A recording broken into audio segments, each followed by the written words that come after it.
మాతృదేవోభవ పితృదేవోభవ. నేను మీ శ్రీధర్. నా phone number 9295909819. ఇప్పుడు మనము నవంబర్ నెల 2025 సంవత్సరం ఈ మాస ఫలితాలు, దీన్ని నెల ఫలితాలు అంటారు. మాసం అనేటటువంటిది మళ్ళీ తెలుగు నెలలకు పెట్టినటువంటి పేరు. మాసం అనేటటువంటి నెల అనేటటువంటిది అర్థం ఒకటే కావచ్చు, కానీ ఇక్కడ నెల ఫలితాలనే మనం చెప్పుకోవాలి. నవంబర్ నెల ఫలితాలు, గోచార ఫలితాలు మనం చెప్పుకునే ప్రయత్నం చేద్దాము. ఇది కేవలము గోచారం మాత్రమే. మీకు ఎక్కువ గ్రహాలు అనుకూలంగా ఉన్నాయని చెప్పి సంబరపడాల్సిన పని లేదు, తక్కువ గ్రహాలు ప్రతికూలంగా ఉన్నాయని సంబరపడాల్సిన పని లేదు, ఎక్కువ గ్రహాలు దోషం ఉందని కంగారు పడాల్సిన పని ఏమీ లేదండి. ఇది కేవలం గోచారం, ఒక్క నెల ఫలితాలు మాత్రమే. ఇవి ఎప్పుడూ మారిపోతూనే ఉంటాయి. ఏ నెలకా నెల, ఏ వారానికి ఆ వారం అలా మారిపోతూనే ఉంటాయి మనం చెప్పుకునే దాన్ని బట్టి. దీని గురించి మీరు కంగారు పడక్కర్లేదు. దీన్ని ఏదో ఆధారం చేసుకుని బెంగపడిపోయి భయపడిపోయి అంత అవసరం లేదండి. పరిష్కారాలు ఉన్నాయి, అవి కూడా చెప్తాము. ఆ చిన్నదానికి చిన్న పరిష్కారాలు ఉంటాయి. మహాదశల్లోకి వాటిల్లోకి వెళ్ళి జాతకంలోకి వచ్చినప్పుడు అప్పుడు చేసేటువంటి పరిహారాలు వేరుగా ఉంటాయి. కాబట్టి దీని గురించి మీరు కంగారు పడక్కర్లేదు. అయితే మీ జాతకాన్ని పూర్తిగా నిర్దేశించడానికి గోచారము కొంత చాలా తక్కువ, ఒక 10% మాత్రమే, 100% మాత్రమే మీకు సహకరించగలదు. మిగతాదంతా మీ వ్యక్తిగతమైన జాతకం ద్వారానే తెలుస్తుంది. మీ జీవితం ఏ విధంగా నడవబోతోంది, ఆరోగ్యవంతంగానా, లేకపోతే విద్యావంతంగానా, లేకపోతే జ్ఞానవంతంగానా, లేకపోతే ఆర్థిక పరంగా ఎదుగుతారా, ఎంతవరకు బాగా ఇబ్బంది పడిపోతారా, మధ్యస్థంగా ఉంటుందా ఆదాయము, ఇవన్నీ కూడా కావాలి అంటే తప్పకుండా జాతకం రాయించుకుని తీరాలి నిష్ణాతులైనటువంటి వారి చేత. అప్పుడు మాత్రమే దానికి ఈ గోచార ఫలితాన్ని అనుసంధానం చేసుకోవాలి. దీనికి ప్రాముఖ్యత లేదని కాదండి, దీనికి ఉన్న ప్రాముఖ్యత దీనికి ఉంటుంది. ఆ జాతకానికి దీన్ని అనుసంధానం చేసుకుని చూసుకున్నట్టయితే అప్పుడు సరి అయినటువంటి ఫలితాలు వస్తాయి. అర్థమైంది కదండి. అందుచేత ప్రతి వారు కూడా date of birth, time of birth, place of birth ఉన్నటువంటి వారు నిష్ణాతులైన వారి చేత రాయించుకోండి జాతకము. లేదా మీకు ఎవరో దొరకకపోతే మా దగ్గర కూడా ఆ సౌలభ్యత ఉన్నది, కాబట్టి దీన్ని కూడా మీరు ఉపయోగించుకోవచ్చు. అలాగే పరిహారాల విషయంలో కూడా అన్నిటికీ ఒకే రకమైనటువంటి పరిహారాలు అవసరం లేదండి. ఒక కుజుడికే ఉందనుకుందామండి, అది మనం మాస ఫలితాల్లో నెల ఫలితాల్లో కనుక ఉన్నది అనుకోండి, అది నెల రోజులే ఉంటుంది. దానికి ఒక రకమైనటువంటి అంత హార్డ్గా లేకపోతే కష్టంగా ఖర్చుతో కూడుకున్నటువంటి పరిహారం అవసరం లేదు ఏమండి.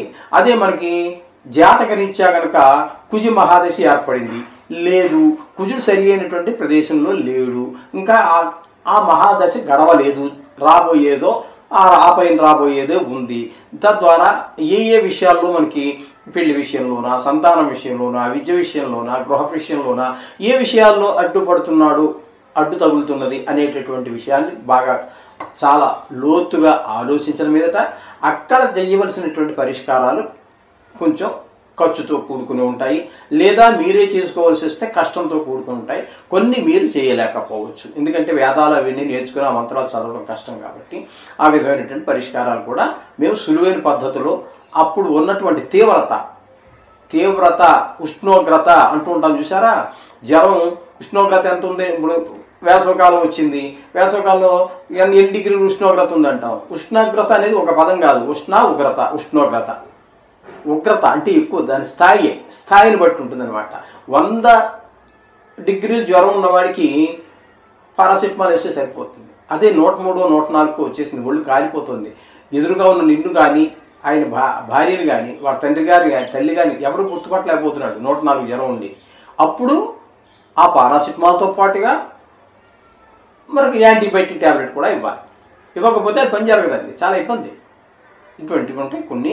ఆ తీవ్రతను బట్టి దాన్ని బట్టి ఆ డోసేజ్ పెంచడం.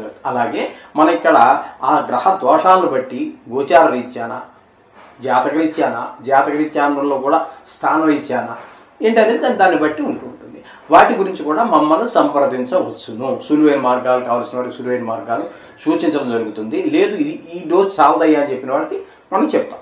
ఓకే, ఇదండి ఈ విషయం. దీని గురించి కంగారు పడాల్సిన పని లేదు. ఓకే, ధనురాశి వారికి నవంబర్ నెల 2025 నుండి 2025 గోచార ఫలితాలు ఏ విధంగా ఉన్నాయనేది తెలుసుకునే ప్రయత్నం చేద్దాము. ధనురాశి వారికి తృతీయ స్థానంలో రాహుగ్రహ సంచారం జరుగుతున్నది. అట్లాగే చతుర్థ స్థానంలో ఉన్నటువంటి శని వక్రగతి కారణంగా ఆయన కూడా తృతీయ స్థాన ఫలితాలే 28వ తారీఖు వరకు ఇస్తూ ఉన్నారు. ఒక్క 2 రోజులు మాత్రం అంటే 28వ తారీఖున మీకు వక్రగతి త్యాగమయ్యి రుజుమార్గంలో ప్రవేశిస్తూ ఉన్నారు. ఆ 2 రోజులు మాత్రం చతుర్థ స్థాన ఫలితాన్ని అర్ధాష్టమ శని ఫలితాన్ని ఇస్తాడు. కానీ ఈ 28 రోజులు తృతీయ స్థాన ఫలితాన్ని ఇస్తున్నారు. తృతీయ స్థానంలో రాహువు కానీ శని కానీ ఈ 2 గ్రహాలు ఇచ్చేటువంటి ఫలితం ఏ విధంగా ఉంటుందంటే, ఇంట్లో మన తోడ పుట్టిన వాళ్ళు కానీ, కుటుంబ సభ్యులు కానీ, ఇంటి పక్కల వాళ్ళు కానీ, ఉద్యోగ స్థలంలో, వ్యాపార స్థలంలో పై స్థాయి ఏ స్థాయిని మించి ప్రతి వారు కూడా మనకి కొంచెం కోఆపరేట్ చేయనటువంటి పరిస్థితి, కోఆపరేట్ చేసేటటువంటి పరిస్థితి ఏర్పడుతూ ఉంటుంది. ఈ రాహువు శని అనుకూలంగా ఉన్న కారణంగా కొన్ని సందర్భాలలో తెలుసున్న వాళ్ళు తెలియని వాళ్ళు కూడా మనకు సహాయపడేటువంటి అవకాశం ఉంటుంది. అంటే ఇప్పుడు తెలియని వాడు ఎందుకు పడతాడు? ఇప్పుడు మనం రోడ్డు మీద వెళ్తున్నాం, గబుకం కింద పడ్డామండి, బండి మీచే పడ్డామో, నడుస్తూనే పడ్డామో, లేకపోతే రాయి దగ్గరుకుని పడ్డామో, లేదు ఏదో కుక్క వచ్చి మన వెనకబడి పట్టుకుందండి, వాడు వచ్చి కొడతాడు. మరి మిమ్మల్ని మీకు అడ్డుకున్నట్టేగా, మిమ్మల్ని ఆదుకున్నట్టేగా ఆ కుక్క నుంచి, కుక్క బారి నుంచి. ఆ విధంగా మనకి అందరూ సహాయ సహకారాలు అందించే అవకాశం ఉంది. అది 2 గ్రహాల యొక్క అనుగ్రహం ఇక్కడ ఉంది. ఆ 2 కూడా తీవ్రమైన స్వభావం కలిగినటువంటివి. రాహు శని కూడా అనుకూలించారంటే మరి గొప్ప యోగంగానే మనం చెప్పుకోవచ్చు, గొప్ప అదృష్టంగానే చెప్పుకోవచ్చు. ఈ విధంగా రాహు శని మీకు యోగిస్తూ ఉన్నారు. అలాగే మీకు సప్తమ స్థానంలో రవి యొక్క అష్టమ స్థానంలో గురు యొక్క సంచారం జరుగుతున్నదండి. ఇక్కడ కొంచెం కట్ చేసుకోవాలి. అష్టమ స్థానంలో గురు యొక్క సంచారం. అష్టమ స్థానంలో గురు యోగించజాలడు అని అతిచారమే కానివ్వండి, వక్రమే కానివ్వండి, ఏమైనా కానివ్వండి, అక్కడ ఫలితాల్లో తేడా లేదు. కాబట్టి దీని గురించి మనం ప్రత్యేకించి ఒక గురు అతిచారం గురించి మనం ఒక వీడియో చేసుకున్నాం. మా దాంట్లో చూడొచ్చు, మీరు శ్రీధర్యంలో చూడొచ్చు. అట్లాగే గురువు యొక్క సంచారం వల్ల, అతిచారం వల్ల మునిగేది ఏం లేదు. చాలామంది చెప్తున్నారు ఏదో అయిపోతుంది, భూమి బద్దలైపోతుందని. అయితే మరి శాస్త్రం చూపిస్తే నేను అంగీకరిస్తాను. కానీ నేను చదివినంత వరకు అతిచారం వల్ల వచ్చే అనర్థం ఏమీ లేదు. అలాగే వక్రం వల్ల కూడా మిగతా గ్రహాలకి కొంత ఫలితం ముందు రాశికో వెనక రాశికో మారే ఉంటుంది. కానీ ఇక్కడ గురువు వక్రించడం వల్ల కూడా ఏ స్థానంలో ఉన్నాడో ఆ స్థాన ఫలితాన్ని ఇస్తానంటున్నాడు. ఇప్పుడు నిజానికి గురువు సప్తమ స్థానంలో ఉండాలి. అతిచారం వల్ల మనకి అష్టమ స్థానంలో ప్రవేశించాడు. ఆయన ఫలితం ఏం మారదు, ఎందుకంటే ఆయన ఎక్కడే ఉన్నాడు కాబట్టి. ఎక్కడైతే ఇప్పుడు నేను ఇక్కడ ఉన్నానని ఇక్కడి నుంచి మిమ్మల్ని చూస్తున్నాను, ఈ చూపే కదా ఉంటుంది. లేదు ఈ మూల పోయాను, ఆ మూల నుంచి మిమ్మల్ని చూస్తున్నాను, అప్పుడు నా చూపు ఎక్కడి నుంచి ఉంటుంది? మీకు ఆ మూల నుంచే ఉంటుంది అంతే. దానివల్ల ఏదో మరి 2-3 అడిగారు చాలామంది, నా పరిజ్ఞానం సహకరించిన మేరకు ఎక్కడైతే అతిచారం వల్ల ముందుకెళ్ళాడో అక్కడ ఆ ఫలితాన్ని ఇవ్వండి. అలాగే గురువు యొక్క వక్రం గురించి మాత్రం విశేషం చెప్పుకోవాలి. మిగతా గ్రహాలకి వెనక స్థాన ఫలితాన్ని మనం చెప్పుకోవడం ఉంది, శాస్త్రకారులు చెప్పింది. కానీ గురువుకు మాత్రం ఒక కాంట్రవర్సీ ఏంటంటే, వక్రించినా సరే ఏ స్థానంలో ఉన్నాడో ఆ స్థాన ఫలితాన్ని ఇస్తాడు అని చెప్పేసి మనకి శాస్త్రం చెప్తోంది. ఓకే, అయితే కొన్ని విషయాల్లో ఇక్కడ మనకు కూడా నాకే కాంట్రవర్సీ ఉందండి. ఏంటంటే వక్రించి ఉన్నా కూడా ఏ స్థానంలో ఉంటే ఆ ఫలితాన్ని చెప్పన్నది కూడా కొన్ని చోట్ల సరిపడట్లేదు. ఎట్లా అంటే గురువు ఉచ్చులో ఉన్నాడు ఏమండి, అక్కడ వక్రించాడు. మరి ఇప్పుడు మనం చెప్పుకున్న పద్ధతి ప్రకారంగా ఆ ఉచ్చ స్థాన ఫలితాన్ని ఇవ్వాలి కదా, లేదు అక్కడ ఇవ్వటల్లా. అది ఇప్పటికీ నాకు తెగదు. చాలామందిని అడిగాను. అంటే మరి మనకు మించిన వాళ్ళు ఒకళ్ళు ఉంటారు కదండి, అటువంటి వాళ్ళని చాలామందిని అడిగాను. ఏమని, గురువు వక్రించాడు, ఉచ్చులో ఉండి వక్రించాడు కదా, మరి ఏ విధంగా ఆ ఉచ్చులో ఉన్న ఫలితాలు ఇస్తాడని. లేదుటండి, ఉచ్చులో ఉన్నటువంటి గ్రహంగా వక్రిస్తే నీచ గ్రహంతో సమానం. ఆ విషయం గురువు కూడా వర్తిస్తోంది ఇక్కడ. అంటే పండితుల మధ్యనే కొంత కాంట్రవర్సీ ఉంది. దానికి ఏదో మరి పరిష్కారం ఏమైనా ఉందేమో, అది ఇంతవరకు నాకు ఎవరు చెప్పలేదు, ఏ పుస్తకం దొరకలేదు. ఎవరన్నా చెప్తే ఆచరించడానికి నేను కూడా సిద్ధం. నేను నిత్య విద్యార్థిని. కొత్త విషయం ఎవరు చెప్పినా కూడా చాలా సంతోషం, ఒక కొత్త విషయం తెలుసుకున్నాము అనేటటువంటి. ఆ విధంగా సరే మొత్తం మీద ఇక్కడ మనకి ఏంటంటే ఈ ధనుసు నుంచి చూసుకున్నట్టయితే అష్టమ స్థానంలో ఉన్నాడు కాబట్టి వక్రించినా కూడా అక్కడ ఫలితాలు ఇస్తారు కాబట్టి నాకు తెలిసిన పరిజ్ఞానం మేరకు అష్టమ స్థానంలో గురువు ఏ విధంగానూ యోగించజాలడు. దానివల్ల కొంతమందికి ఉద్యోగంలోనో ఎక్కడో సస్పెండ్ అవ్వటమో, లేకపోతే ఆ పనిలో ఎక్కడో ఏదో పని చేసుకున్నాడు వద్దు రేపు నుంచి రావద్దురాబాయి చెప్పటమో, లేకపోతే పెద్ద దుఃఖం కలగటం, కొంతమందికి ఆయుర్దాయం తీరిపోవటం, ధన నష్టం జరగడం, అవమానాలు పాలవటం, అపకీర్తి రావటం, ఇట్లాంటివన్నీ జరిగేటువంటి అవకాశం ఉంటుంది. అష్టమ స్థానంలో ఏ గ్రహం ఉన్నా కూడా గురువు ఉన్నా కూడా అదే ఫలితాలు వస్తూ ఉంటాయి. ఇక భాగ్యస్థానంలో కేతు, ఈ భాగ్యస్థానంలో కేతు కూడా శుభ ఫలితంలోని ఇవ్వజాలడు. తండ్రి గారి ఆరోగ్య విషయంలో జాగ్రత్తలు తీసుకోండి. ఆ వయసు వారి తండ్రి వయసు ఉన్నటువంటి వారి ఇంట్లో ఎవరున్నా వారి ఆరోగ్యం పట్ల ప్రత్యేకమైన శ్రద్ధ తీసుకోండి. అలాగే గుళ్ళు గోపురాలు వీలైతే తిరగండి.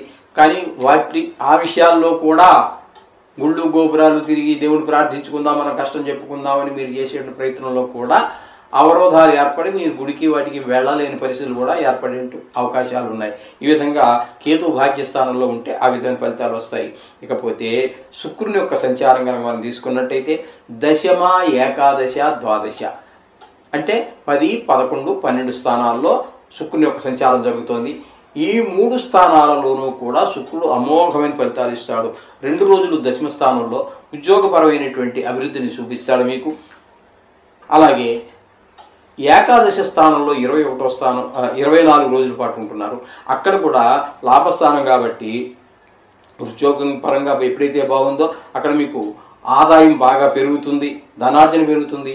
ఏదైనా ఒక కొత్త విషయాన్ని మీరు పేర్చినట్టయితే అందులో ఆ వ్యవహారంలో మీరు నైపుణ్యం చూపించగలుగుతారు. అలాగే వ్యయస్థానంలో శుక్రుడు కూడా ఒక 4 రోజులు ఉన్నాడు. వ్యయస్థానంలో కూడా శుభ ఫలితాన్ని ఇచ్చేటటువంటి గోచార రీత్యా ఏకైక గ్రహం అది ఒక శుక్రుడే, అక్కడ కూడా 4 రోజులు ఉన్నాడు. కాబట్టి అక్కడ మీకు ఆదాయం పెరుగుతుంది. అక్కడ అలాగే భార్యతో అన్యోన్యత పెరుగుతుంది. అలాగే ధన లాభం జరుగుతూ ఉంటుంది. అలాగే విదేశాలు వెళ్ళాలనుకునేటటువంటి వారికి కూడా మంచి అవకాశాన్ని శుక్రుడు కల్పిస్తూ ఉన్నాడు.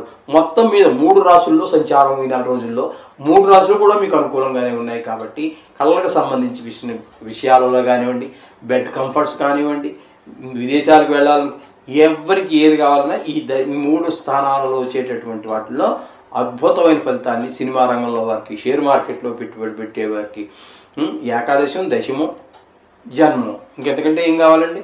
ఇన్ని చోట్ల మీకు అనుకూలమైనటువంటి ఫలితాలు వస్తున్నాయి. కాబట్టి చక్కటి 12, 11, 10 వృత్తిపరంగా ఎదగలుగుతున్నారు, ఆర్థికంగా ఎదగలుగుతున్నారు, ఏ స్థానంలో ఉన్నారు కాబట్టి అక్కడ కూడా మీకు విపరీతమైనటువంటి ప్రోగ్రెస్ చూపిస్తున్నాడు. కాబట్టి మీరు షేర్ మార్కెట్లో పెట్టుబడి పెట్టేటటువంటి వారికి మంచి అవకాశము, సినిమా రంగంలో ఉన్న వారికి ఇంకా మంచి అవకాశము, టీవీ రంగంలో ఉన్న వారికి మంచి అవకాశాన్ని కల్పిస్తూ ఉన్నారు శుక్ర భగవానుడు. అలాగే రవిని కనుక తీసుకున్నట్టయితే ఇక్కడ 16 రోజుల పాటు ఏకాదశ స్థానంలో అంటే తులలో ఆ 16 రోజులు అద్భుతమైనటువంటి ఫలితాన్ని చూపిస్తూ ఉన్నారు. అక్కడ అంతే మీరు ఏ పని చేసినా మంచి లాభాన్ని పొందగలుగుతారు, పేరు ప్రఖ్యాతులు కలుగుతారు, ఆరోగ్యం బాగుంటుంది. ఈ విధమైనటువంటి ఫలితాలన్నీ ఏకాదశ స్థానంలో ఉండగా ప్రసాదిస్తే వ్యయ స్థానంలో ఉన్నప్పుడు కొంత అనారోగ్యాలు వచ్చేటటువంటి అవకాశం, కొంచెం ఆదాయం తగ్గేటువంటి అవకాశం, ఆదాయం ధన వ్యయం కూడా ఖర్చు అయ్యేటువంటి అవకాశం, ఇవన్నీ కూడా మనకి వ్యయ స్థానంలో ఉన్నటువంటి 14 రోజులు కల్పిస్తూ ఉన్నాడు. బుధుడు 11, 12 2 స్థానాల్లో సంచారం చేస్తున్నారు వెనక్కి ముందుకి. ఈ విధంగా జరగటం వల్ల 12వ స్థానంలో ఉన్నప్పుడు కొంచెం ఇబ్బందులు ఏర్పడినప్పటికీ 11వ స్థానంలో కూడా 15 రోజుల పాటు సంచారం జరుగుతోంది. ఆ 15 రోజులు మాత్రం మీకు కొంచెం అనుకూలమైనటువంటి వక్రగతి ద్వారా ఇక్కడ కొంచెం అనుకూలమైనటువంటి ఫలితాలని పొందుతారు. ఆదాయం బాగుంటుంది, మాట సౌమ్యత ఉంటుంది. ఈ విధంగా 11వ స్థానం అంటే మీకు తెలిసిందే కదా, లాభస్థానం, దాని పేరే లాభస్థానం. అన్ని రకాలుగాను లాభాలని శుక్రుడు, రవి, బుధుడు అందిస్తూ ఉన్నారు. ఇకపోతే కుజుడు వ్యయ స్థానంలో ఉన్నాడు. ఇది మాత్రం అంత అనుకూలమైన ఫలితం ఇవ్వజాలదు. కుజుడు 12వ స్థానంలో ఉండటం వల్ల దీని ద్వారా ఏమవుతుందంటే ధన వ్యయం అవుతుంది, ధన నష్టం అవుతుంది, కొంతమందికి భార్యావియోగం జరుగుతుంది. ఈ విధమైనటువంటి మనోవిచారం ఇవన్నీ కూడా ఈ కుజుని వల్ల ఏర్పడుతున్నాయి. ఈ విధమైన ఫలితాలన్నీ కూడా మనకి ఈ ధనురాశి వారికి ఈ నవగ్రహాలు ప్రసాదిస్తూ ఉన్నాయి. కాబట్టి ముఖ్యంగా ఈ ధనురాశి వారికి పూర్తిగా శుక్రుడు పూర్తి అనుకూలంగా ఉన్నాడు, రాహు పూర్తి అనుకూలంగా ఉన్నాడు, శని భగవానుడు పూర్తి అనుకూలంగా ఉన్నాడు. అలాగే గురువు కూడా సగం రోజులు మనకి అనుకూలంగా, సగం రోజులు ఏంటంటే పూర్తిగా గురువు అనుకూలత లేదు. ఓకే. ఇంకపోతే బుధుడు సగం రోజులు అనుకూలంగా ఉన్నాడు, రవి కూడా సగం రోజులు అనుకూలంగానే ఉన్నాడు. కాబట్టి ఇక్కడ 3 గ్రహాలు పూర్తిగాను, 2 గ్రహాలు పాక్షికంగాను మీకు శుభ ఫలితాలు అందిస్తూ ఉన్నాయి. మొత్తంగా చెప్పాలంటే ధనువు రాశి వారికి చాలా చక్కటి ఫలితాలే ఈ నెల రోజులు రాబోతున్నాయని చెప్పుకోవచ్చు. అందులో ఎటువంటి సందేహం లేదు. కొన్ని గ్రహాల ప్రతికూలత, వాటి నివారణ ఉపాయాలు మనం చెప్పుకున్నట్టుగానే రోజు 2 నిమిషాలు 3 నిమిషాలు మిగతా దేవుళ్ళు ప్రార్థన చేసుకునేటప్పుడే ఈ దేవుళ్ళు కూడా ప్రార్థించుకోండి నవగ్రహాన్ని. అంతే శుభంగా జరుగుతుంది. శుభం భూయాత్.